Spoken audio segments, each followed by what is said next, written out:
الرحمن الرحيم الحمد لله رب العالمين والصلاة والسلام على نبينا محمد وعلى آله وصحبه أجمعين رب اشرح لي صدري ويسر لي أمري واحلل عقدة من لساني يفقهوا قولي وبعد.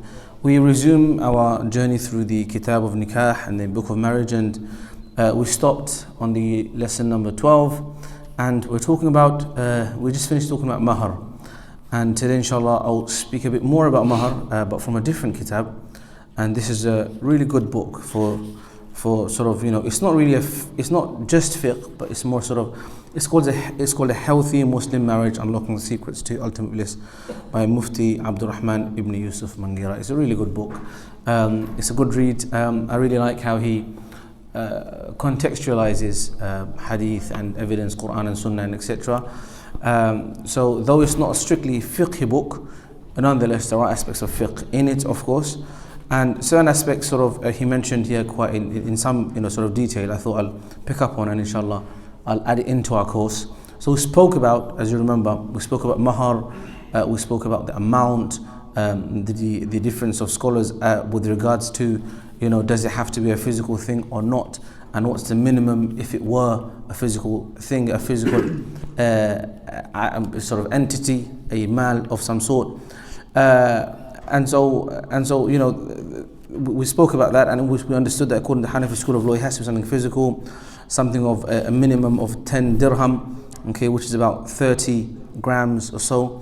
That's a minimum amount that Mahr can be given. Of course, you can give more than that, and she can stipulate, the bride can stipulate more than that. But just before we go there, or we'll speak about that in a minute a bit more inshallah. But he mentions on page number 85 the Sunnah way of nikah, and I thought that there are some really interesting points that he mentions here, which we can probably read together. He says that the actual marriage ceremony is quite simple. A day is chosen, preferably as soon as possible after the engagement, and announced. The Prophet ﷺ encouraged that marriage be announced so that the community learn of the union and not to look at the couple with suspicion or anything in that regard. So it's important that it's the i'lan and a'linu an-nikah, that announce it and people should know, and etc. He says here that it is even the view of the Malikis that a private nikah that is not announced may not even be valid at all. So sort of ishhar and making it famous is also a very, very important aspect of the nikah itself. He says that the following should be observed for the actual ceremony. The nikah should include the following. The best place for nikah is actually the masjid, and that's because the Prophet ﷺ is reported by Aisha radiallahu anha wa ardaha, has said that announce this marriage, perform it in the masjid, and beat the duff or duffs on it. These are the encouragements of the Prophet ﷺ, that it should be announced, everyone should know. It should be done in the masjid. This is the best of places. Of course, that ahabbul biladi ila Allahi masajiduha, the best of places according to Allah on His in this world are the masajid. So it's the best of places, and the Prophet ﷺ is encouraging it, and also he says that you should announce it even if it's all with dufuf. Of course, if it's duff and if it's drums, the single beat drum, that's a duff that's known. It's a form of sort of, it's an instrument that's permissible, and it's clearly from the Sunnah. If it is done, it should be done preferably outside the masjid and not inside the masjid. So he said, and that's why he's encouraging that it should be the best of the place for the nikah is the masjid itself, and that's because it's a blessed location and it's the best of places and it's a place of worship. And since nikah, if done according to the Sunnah and if done with the right intention, is a form of worship, because with it you complete half of your iman, as the Prophet ﷺ has told us. Okay, then therefore it's the best of places for ibadah, and so masjid is a good place, suitable place, it's recommended, and so on. It is also preferred, according to the Hanafi jurist Ibn al-Humam al-Siwasi, that the nikah should be held on a Friday, on Yawm al-Jumu'ah. And like we said before, if there are dufuf, it should be outside of the masjid. Number two, the second encouragement and the second advice is that the scholars and righteous people should be invited to the aqd al-nikah in order to get their du'as and to get their sort of, their du'as of blessings. Number 3, the nikah should be conducted and led by a righteous person, a Muslim scholar. It's generally probably done by an imam of the masjid or something. But of course, if there is something, a scholar that you prefer, alim that you consider to be from the sulaha and ulama, then they should be invited and they should conduct the nikah.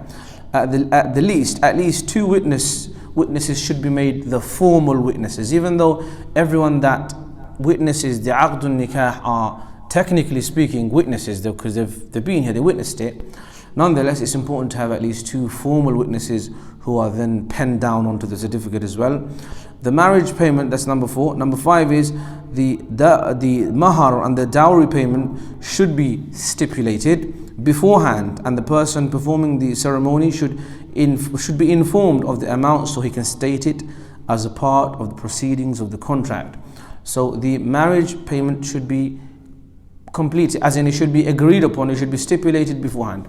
We said mahrul mithl, and if there was a scenario when mahr wasn't paid, then mahrul mithl will come into action, and we'd find out what's the normal amount of mahr given to a bride in that town or in that area, in that family, etc.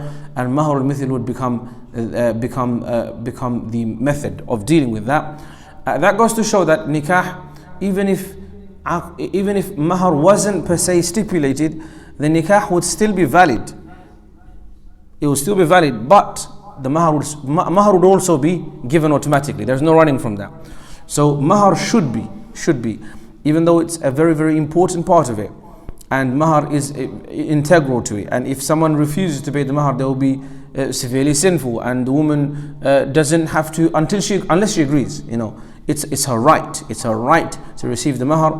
Okay. Nonetheless, even if the mahr isn't agreed, the nikah would still perhaps be valid, because the mahr al-mithl will come into action later on, but it should be stipulated beforehand. And alhamdulillah, in most cases it is stipulated and it's given also before the aqdun nikah. Number 6, the bride should preferably appoint a wakil. The bride should preferably appoint a wakil, especially because in the masajid we have the arrangements of men, women, and etc. So if she has her wakil, her father, ideally, who's her wali, also her guardian, or a wakil on her representative, if the father doesn't really speak so well and she wants to make her mama, uncle, or someone like that, or a teacher, or not teacher, an uncle, someone of her, some mahram, she makes it wakil, or any wakil, generally speaking, right? Then it's preferred that she should have a wakil to represent her in the aqdun nikah, in the contract itself when it takes place in the masjid, as we've encouraged earlier on. Now, in order for her to make a representative, a wakil, this should be on her consent and not without her consent. Because if a woman is baligha and she's reached the age of puberty, then she is allowed to get married, and she's chosen to get married, then she has also a right to appoint her wakil. If she's baligha, then she should definitely, of course, it is necessary that her consent is taken of who is her wakil. Now, sometimes we may think that perhaps it's good to have someone witnessing the moment when she says, "This is my wakil," or "I give you tawkil," right? But that's not necessarily required, because the witnesses that are required are the witnesses in the aqd of nikah, when the two come together. As for when she says, "You're my representative," though it may be, relatives are around and they might prefer to have witnesses there, nonetheless, it's not an integral part of the contract itself. That's just a clarification. It may be mustahab, liked to do so as to sort of for reassurance, so that it's clear, sort of ishhad ala tawkil, that someone is witnessing when she gives her a wikalat and her tawkil. Then when the aqd of nikah is being conducted, the sermon of need, or khutbatul haja as is known, is given, which is, the imam says, "Inna alhamdulillah," and recites the ayat of taqwa of Ali Imran and Surah An-Nisa and Surah Al-Ahzab. Right? يا أيها الذين آمنوا اتقوا الله حق تقاته ولا تموتن إلا وأنتم مسلمون يا أيها الذين آمنوا اتقوا الله وقولوا قولا سديدا يا أيها الناس اتقوا ربكم الذي خلقكم من نفس واحدة, and so on. And some ahadith also from the sunnah of the Prophet Muhammad sallallahu alaihi wasallam should be recited, and I would say translated and explained, and there should be a small nasiha, because we don't speak Arabic. Most of us don't speak Arabic, so it's really important to give a nasiha. And I try and I advise that this moment should be used wisely, because a lot of people, they never listen to talks. They never listen to Quran. And this may be the only opportunity, because they have to come to you now, to the masjid or to an imam. This is a good opportunity to give at least a few words. Don't bore them. Don't overburden them. Don't tell them off. Don't, sort of deter people. But say something. Say something, a good message, a powerful message, a reminder that they can perhaps take back, inshallah. Thereafter, when the aqdun nikah is taking place and the wakil makes the proposition, we've spoken about the sigha anyway. qabiltuha, that it should be in past tense, so it should be definite terms, past to present tense, but it should be in such wording that shows that that the acceptance is for sure. It's not like I will accept her. No, I have accepted her, or I accept her, or I marry her, or I do marry her, and etc. Not like I will. I will it's in the future, so it's not really guaranteed. Then number 10, the imam should make a dua for them, and that dua should be barakallahu lakuma wa baraka alaykuma wa jama'a baynakuma fi khair, and of course any other dua that's will be of benefit to the couple, that dua should be made. As for the marriage contract, we spoke a lot about it, and we said that the minimum mahr, remember we said, I'll just read it again because it's mentioned here. Minimum mahr is at least 10 dirhams, which is about 30 grams, which is quite insignificant in terms of money, but it is something of physical value according to Hanafi school of law, should be given. And you should try to make it less, as we said many a time, but nonetheless it is the woman's right to charge as much as she wants to in terms of mahr, because we know Sayyidina Umar radiallahu anhu tried to reduce it and fix it, and the woman stopped him by saying, how can you limit and reduce something that Allah Azza wa Jalla said, وَآتُوا النِّسَاءَ صَدُقَاتِهِنَّ نِحْلًا, and قِنْطَارًا, you've given them a lot. So if Allah is permitting a lot, who are you, or why are you reducing it? But nonetheless, the Prophet ﷺ has also encouraged that the most blessed marriage is the one that is the least burdensome. And also it says that it is from the auspiciousness of a woman that proposing to her is easy, her mahr is light, and that she is the means of having progeny and children and family and etc. And that's important, because nowadays we know that, and this is not just nowadays, it's throughout time, if you make the mahr really high, then it's going to be quite difficult for people to get married, and that can lead to other problems. So we don't want to do that. We should be facilitating aqdun nikah and facilitating marriage. And Allah says وَأَنْكِحُوا, which is a command to the community and those who are responsible, that marry off, get them married off. And so the responsibility of arranging and making it easy, facilitating nikah and marriage is upon those who are responsible in the community, and they shouldn't be doing the opposite, which is to make it difficult and burdensome. There is a very, very important concept, which is a very famous concept, especially in recent times, which is the Mahr Fatimi, or Mahr of Sayyidah Fatima Az-Zahra radiyallahu anha wa ardaha. A lot of people say that the mahr should be this amount. This is not necessarily the case. It doesn't have to be. Mahr, as Allah stipulated in the Quran, that give them as much as you want. Give them a large amount, small amount, it's not a problem. What's surprising is that I said this before as well, that we give a lot of importance and spend a lot of money on cars and halls and food and dresses and all that stuff, and we want to be extremely humble or minimalist when it comes to mahr. Whereas the sunnah is different. Sunnah and the Quran and Sunnah is saying give mahr if you want to give a lot.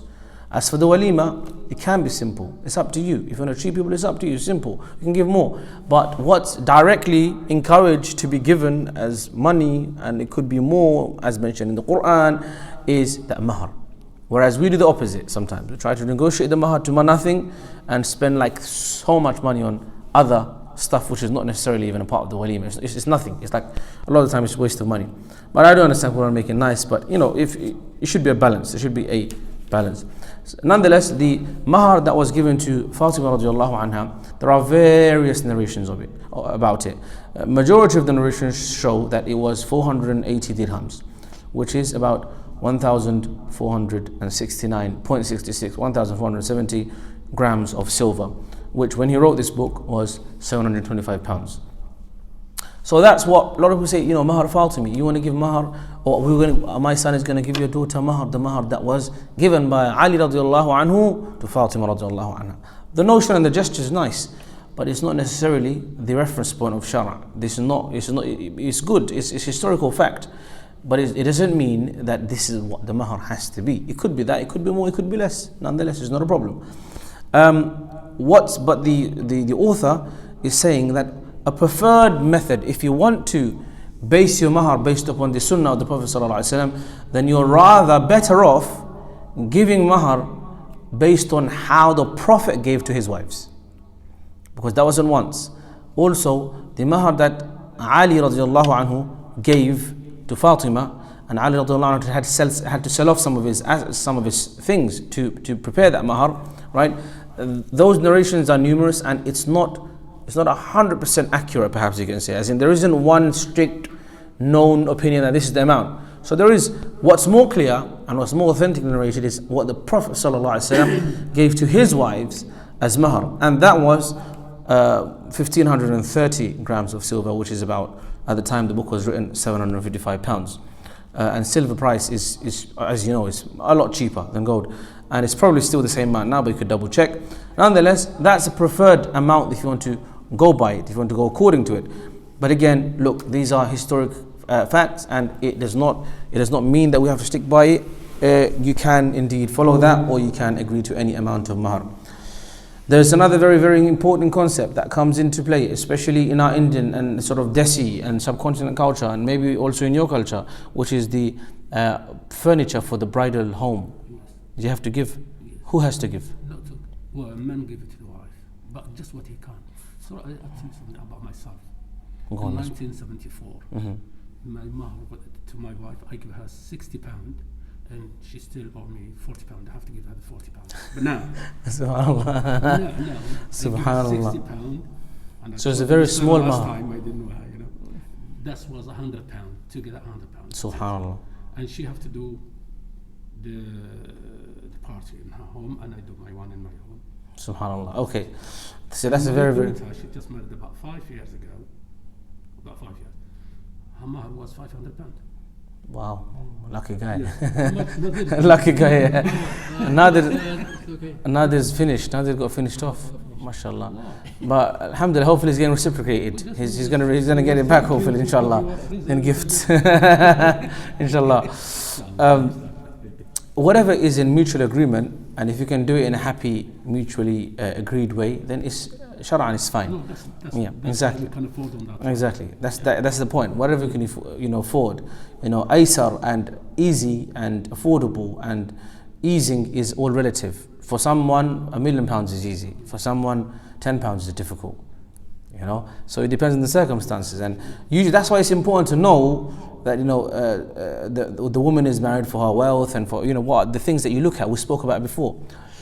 What's the point of it? The point of it is you don't go to a poor guy and say, yeah, I want you to give me a really expensive Mahr. We should have known he's poor. He can probably give you £100 Mahr. That's what you chose him. If you don't want him, then don't choose him. Khalas, it's as simple as that. Whereas if you, my man, are going to go and propose to a princess and a very rich man's daughter, then know that it's going to cost you bucks, so be ready. Make sure you have a platinum card or something, I don't know, a different metal card or something. Make sure you have a lot of money.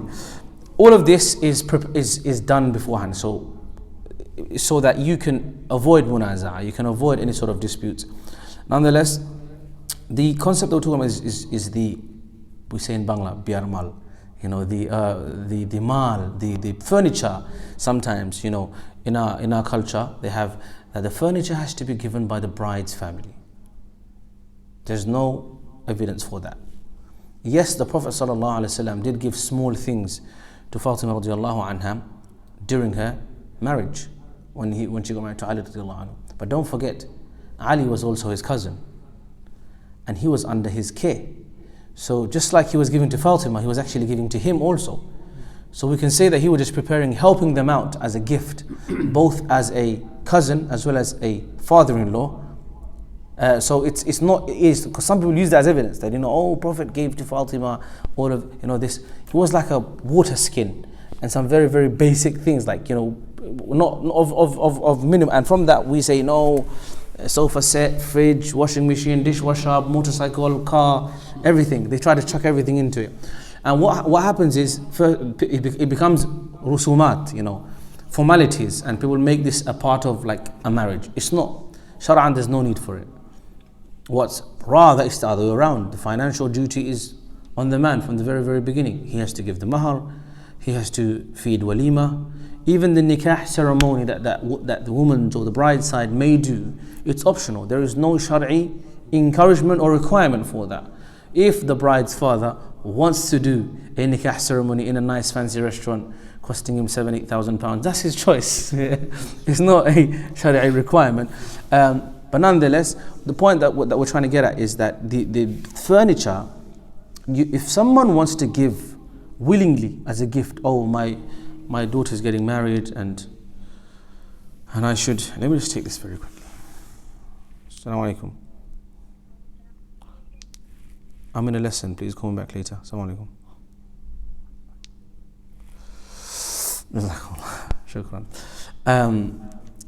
The concept of the furniture is not a shari'i requirement, and if the bride's father wants to give like a sofa or whatever furniture in his own happiness, in his own affordability, then this is all permissible and it is allowed. But there's no legal requirement, because Allah says الرجال قوامون على النساء بما فضل الله بعضهم على بعض وبما أنفقوا من أموالهم, that it is in fact the duty of the men to be the maintainers and protectors. Financial responsibility is on the man himself. And I think it's got something to do with maybe like culture of the land, culture of another faith. In certain parts of India, or in India generally you can say, which is not really Islamic, it's not Islamic, like the duty of mahr is completely upon the bride's father. And there's something called dowry killings or something, like where people actually, Bride burn. Sorry? Bride burn. So it happens every year, like fathers women get burnt alive due to not paying the dowry. A'udhu billah. Bride burning, a'udhu billah. Because the dowry that they were expecting, and here the man has to, that's why when a daughter is born, they hate it sometimes. They think this is just a burden, she's not going to earn me money, and then I have to pay for her, and it's just a burden after burden. And then on top of that, the man, becomes the boss and all of that stuff. It's just bad culture. So there's no need for that. If there is a gift, alhamdulillah. I think I made that point clear now. Let's move on. Next part, walimah. Walimah is from the sunnah of the Prophet sallallahu alaihi wasallam. The Prophet sallallahu alaihi wasallam has encouraged it. Hadith suggests that intentionally avoiding an invitation. Before that, let's say walimah is the food that is served to one's family, friends, and neighbors following a marriage. It is an emphasized sunnah mu'akkada and a divinely rewarded act that once the couple have consummated the marriage, the husband provide a walimah reception either on the same day or the day after. And so here we learn that it's after the consummation of the marriage, so preferably on the next day or nonetheless. But even some people do aqd al-nikah and walimah together for ease. Khalas, it's not a problem at all, it's fine. But walimah is a sunnah. And walimah is not just for your rich friends, it's for your neighbors, it's for the poor, it's for everybody to benefit from. Unfortunately nowadays, walimah is like, trying to blend into, I don't know what kind of culture. Maybe if it's for COVID, then khair. But a lot of the time, like, I just want my private walimah, just in a boat or something. Khalas, if you're going to do that with your friends and family, but at least don't forget your family and friends that are not there, because they should also get a portion of that. It's about sharing. Do you see? So if for the sake of entering joy into your friends and families and neighbors' hearts, you have to arrange a big function, then alhamdulillah, it's part of that sunnah, it's rewarded. It's not considered to be showing off if your intention is correct. Some people will do a massive walimah and it will be for restricted people, and it will be maybe to show off. That's all going to go to trash basically. It's not going to be of any use in the akhirah. Rather, if it's for the sake of for feeding people, entering joy into their hearts, celebrating with them, letting them enjoy what you enjoy, then alhamdulillah. Nonetheless, all of it should be within the means. It shouldn't be burdensome. A lot of the times to pay for a wedding, and I think it's honestly, you think about it, it's probably from some other culture. It's all, the focus is on the wedding day. My wedding day should be the wedding of the dream. and then the guys and the women are in a debt for like years, and thinking, oh, because of you, I'm in a debt, and like we know this, right? You'd rather, maybe end up to divorce. I've heard so many cases. Wallah, I've heard so many cases. One of our neighbors told me last time there was a very, very flashy wedding, and Mahr was beautiful and big amount, and then the following day the man came and delivered and dropped off the bride, said, take your daughter back, I'm not interested, after all of that. So, and this is not like strange, it happens regularly. Like, obviously, قدر الله ما شاء فعل, it can happen to anybody. Someone may have a divorce even if it's according to Sunnah and Quran and etc. But the point being is, it should be within means. Instead of investing in the wedding day, invest in the wedding, invest in the marriage. Use that money to make them give as a gift to them. They can do whatever they want with it. What's the point of splashing all on the wedding day or the Walimah day? Or just in the honeymoon. Slowly keep it. You can invest in a house or invest in an asset that will help you in the future, and so on. And those are some of the really sort of nice advices that I found. I thought maybe it would be worth mentioning. I want to talk a little bit about, before we end today, I want to talk about some of the rights and responsibilities in a aqdun nikah, or in a marriage. We've spoken about Mahr, we've spoken about the Walimah, we've spoken about the jahiz, if you like, or the things, the furniture. We've also spoken about that, and just a list of some of the, if you like, rights and responsibilities when it comes to marriage itself. So what are the rights? And this is a very, very sort of important question, but it's also quite a tricky one, because sometimes it can be taken out of context, and you have to word it really, really carefully, because we live in a very, very different culture sometimes, and it's like things are taken out of context. But nonetheless, let's see how it goes. Bismillah ar-Rahman ar-Rahim. The rights of the wife. What are the rights of the wife? A woman has rights, financial rights. She has rights that are pertaining to also time and companionship, non-financial rights, all right, and so on. So let's see how this goes. Bismillah ar-Rahman ar-Rahim. First of all, as for her financial rights, the Mahr that we spoke about is her first financial right. That's her right. She deserves it, and she will get it, whether you agree upon it or not. If you agree upon it, then what you agree upon. If you don't, then it's going to be Mahr al-Mithil. So that's that. And there are many ahadith and Quranic ayat, okay, that go to that effect, and that prove that. Second is, and we saw Quranic ayat in that regard, we saw sunan in that regard, ahadith in that regard, okay. Number two, the second of her rights is spending even after Mahr. Spending upon her clothes, spending upon her food, household maintenance, money, or anything to do with money is her right. She deserves to be spent upon. All of that bil ma'ruf, based upon what's urfan correct, according to what's the norm, what's a normal living, what's actually expected in that kind of household, in that kind of right. Do you get it? So if you're spending, if for example in a third world country, the finances or the cost may be very, very minimal. You can't come and say you're going to give that kind of money or spend that kind of money in this country, because that's not reasonable. It's not possible. It's like we have, even according to salary, there's the living wage and the minimum wage. Okay, so which is how much would it cost to live comfortably? So we're talking about living comfortably. أسكنوهن من حيث سكنتم من وجدكم. Okay, ولينفق ذو سعة من سعته. We'll come to that. So to spend on the scholars of Islam agree that it's obligatory for the husband to spend on their wives on the condition that the wife make. So spending is basically his responsibility. And from that is what Allah says in Surah Al-Talaq, the evidence, let them rich spend according to their means. لِيُنْفِقْ ذُو سَعَةٍ مِّن سَعَةِ وَمَنْ قُدِرَ عَلَيْهِ رِزْقُهُ فَلْيُنْفِقْ مِمَّا آتَاهُ اللَّهُ. And even if someone is not very well off, then let them spend from whatever means Allah Azza wa Jal has given. And that includes food, clothing, all of these things that are basic requisites of living. The Prophet sallallahu alaihi wasallam said, "Istawsu bin nisa'i khayra." Or fear Allah when it comes to women, be good to your women, spend on them based upon your ability and generously. Also from their rights is accommodation. This is the woman's right, that she has is provided with accommodation. أسكنوهن من حيث سكنتم من وجدكم ولا تضاروهن لتضيقوا عليهن. give them residence based upon or like where you live, and give where you are, and etc. So she should have a comfortable living based upon the husband's ability and her expectation as well. And that's why, again, like we said from the beginning, check these things. If the guy's poor and you're going to end up living in a 2-bedroom flat and you're happy with that, alhamdulillah, go ahead. But if you want to live in a mansion, then go find a guy with a mansion, right? Similarly, you want to go get married to a princess that lives in a 10-bedroom villa, and then you want her to come and expect you to live with you in a 3-bedroom council flat, then you've got to make that clear. No offense to anybody, but it should be very, very clear, because people have different standards and different expectations. So the more clarity we have, the better it is. So we said accommodation, we said expenditure, and also the mahr. These are all financial related rights that she has upon her husband.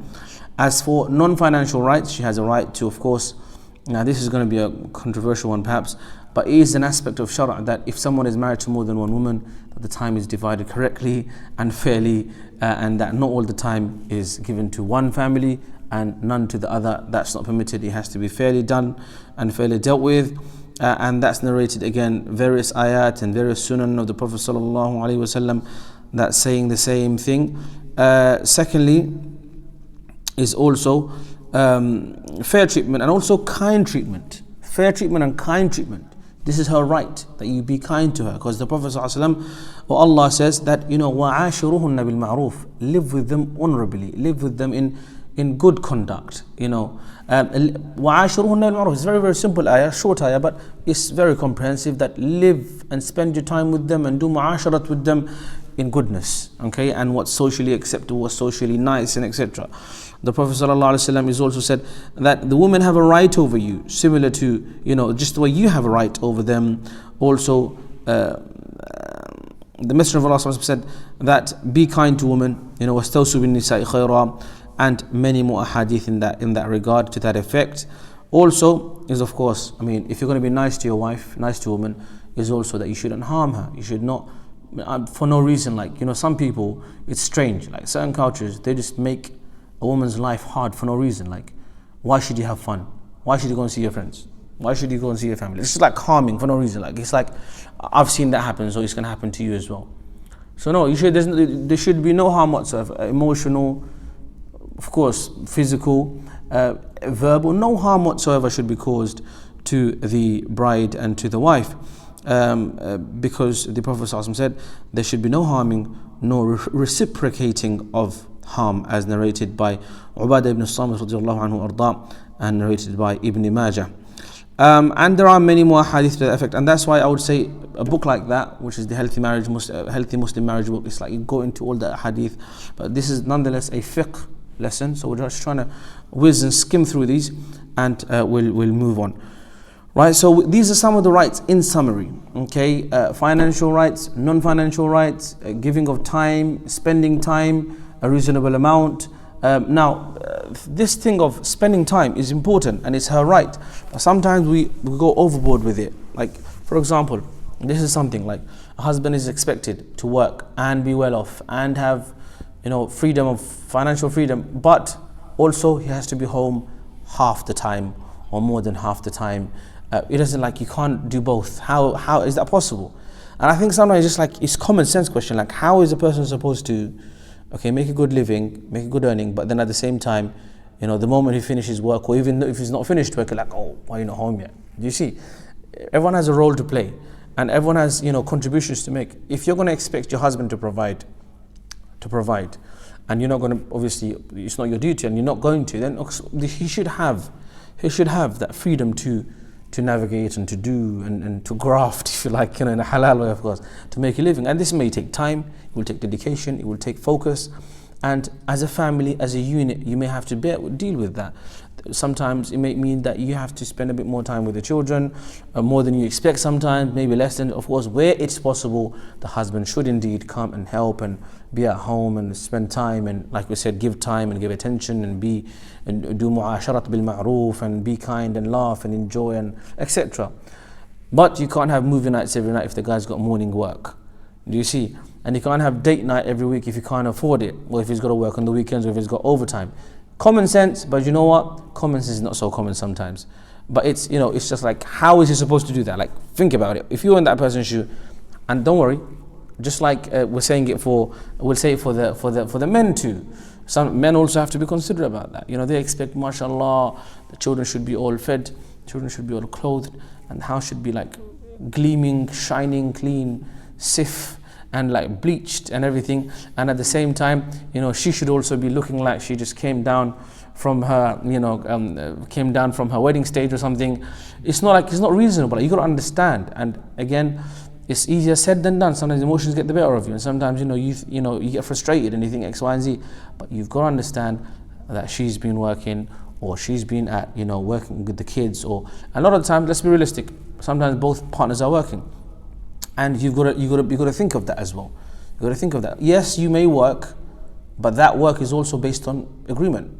The husband has to be okay with it. You can't just go and start working unless it's not an agreement on behalf of the husband's part. It has to be a mutual agreement.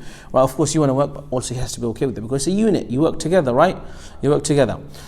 Okay, so that was in terms of rights for the bride.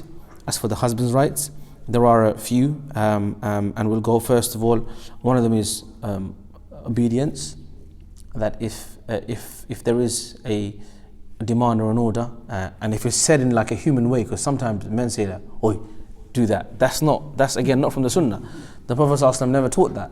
If there is a request, if there is something that needs to be done, if there is an obligation. Let's not beat around the bush. We can sugarcoat it as much as we like, but there is an obligation to obedience. Okay, there is, just like there are obligations that a man has to fulfill towards his wife. This is one of the obligations. And Allah says, الرجال قوامون على النساء بما فضل الله بعضهم على بعض ومما أنفقوا من أموالهم فالصالحات قانتات إلى آخر الحديث. Ali ibn Abi Talha said that from Ibn Abbas, men are the protectors and maintainers of women, means that they are in charge of them, they should obey him, and etc. So there is a obligation of obedience.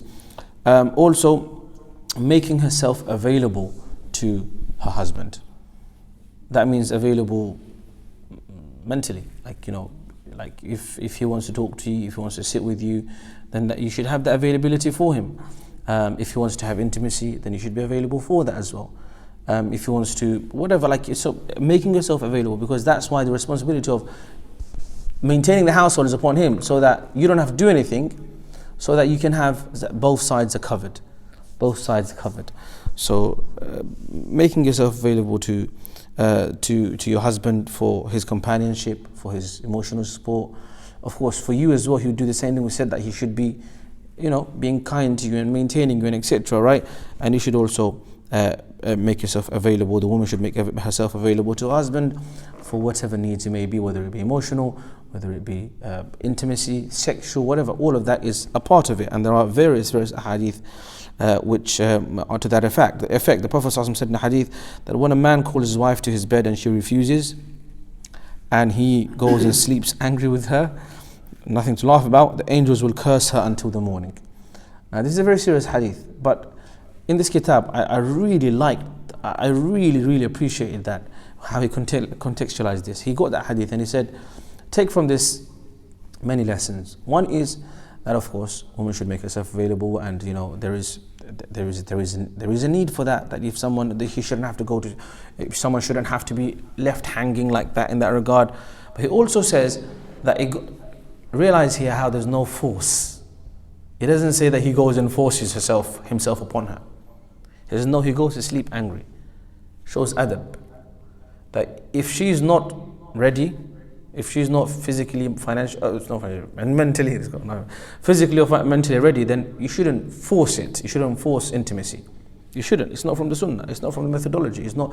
In fact, the Prophet said, don't go to your women like the animal goes to its spouse. Do you see? So they shouldn't. But there is a responsibility also of fulfilling the rights of intimacy. And sometimes if there could be a time when the man is tired, there could be a time that the woman is tired, that should be taken into consideration. But if someone makes a habit of it, intentionally, for example, all day, lazing around, not doing anything, or sleeping all day, or not sleeping in the night, watching movies, whatever, and then when it comes to the time when the man wants a bit of time, quality time with his family, she's too tired. If it's like negligence like that, then this is where this hadith will come into effect. You see? So one aspect, so few lessons to take from that. One, there is a right of intimacy. Two, there should be no force. The sort of forced intercourse and etc. like that. Three, it also goes to show that sometimes responsibilities take precedence. Like some days I might not want to come to the masjid to lead salah because I feel tired. But it's my responsibility, I have to come. Certain things are responsibility, like work is a responsibility. Sometimes you might just want to sleep in, you don't want to go to work. But if it's a responsibility, you signed up for it. You signed up to a contract. So even if you don't feel like it, you still have a right, or you should have a responsibility. And the other person has a right over that responsibility that you have to them. Do you see?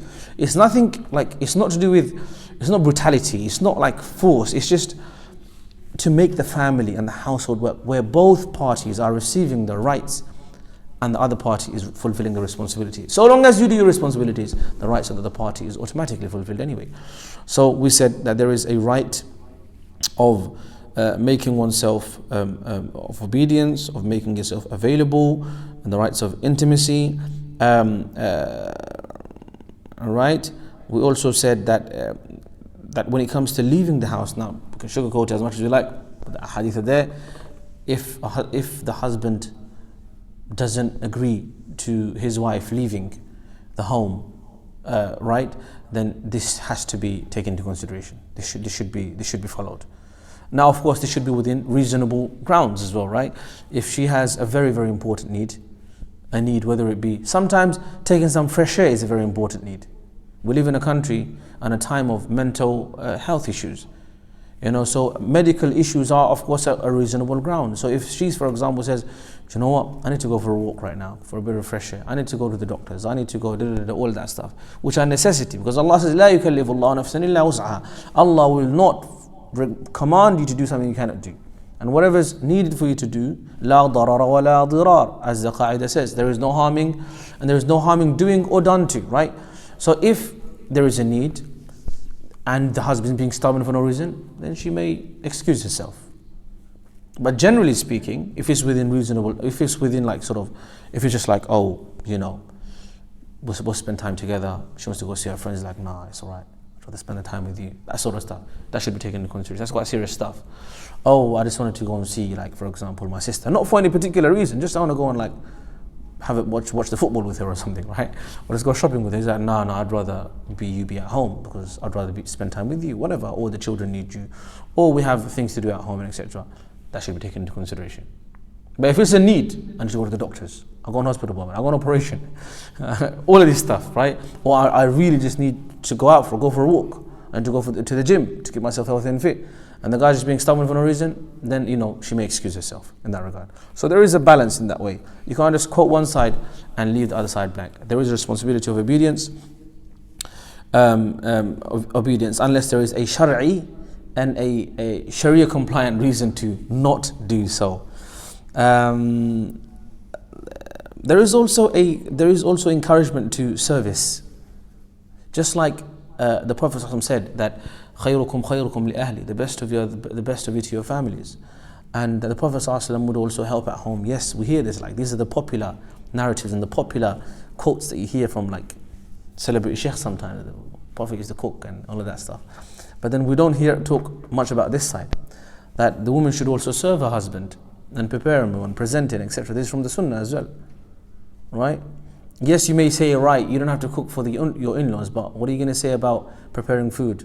Fatimi radiallahu anha used to maintain the house. She used to have so much difficulty that she used to be like in pain, and she said to her father, give me a servant to help me. Like that's the level of difficulty she was going through. And the Prophet instead said, read Subhanallah 33 times, Alhamdulillah 33 times, and Allahu Akbar 34 times, right? So there is no, you can't just ignore that. Okay, yes, you don't force anybody, but Islam has given you a methodology of making a household work. If you're going to deviate and divert from that, then please give me an alternative solution before you do so. Don't just quote one part of the rights of the woman and that's the end of that's just, what is that? That's not comprehensive. That's not fiqh. That's not fiqh. That's something else, right? If you're going to talk about fiqh, which is to understand, deeper understand, to give solutions to humanity, then you've got to give both sides. Khalas, if you are, khalas, I understand. You know, just like the Prophet gave, be nice to women, be kind to them, serve them, be just to them, be fair to them, smile at them. All of this stuff we know, right? Similarly, the woman should also reciprocate that. She should also serve her husband. She should also like give a cup of tea, like, you know, whatever, or a glass of water. All this stuff, he would do the same, I'm sure. But the point being is, these are reference points. You should never have to go to this. If you just remember that this guy, if she, not you, if she remembers that this guy, I love him, I want him to be happy, so I will do, inshallah, what I know he likes. Khalas, as long as within the Sharia limit. Why shouldn't that be the case? Why did you get married then to the guy? You know, you chose. That's why the whole step, like, go and see, speak, communicate. Do you like him or not? If you like him, then alhamdulillah, you chose him to be your life partner. Thereafter, do things that you will make each other happy.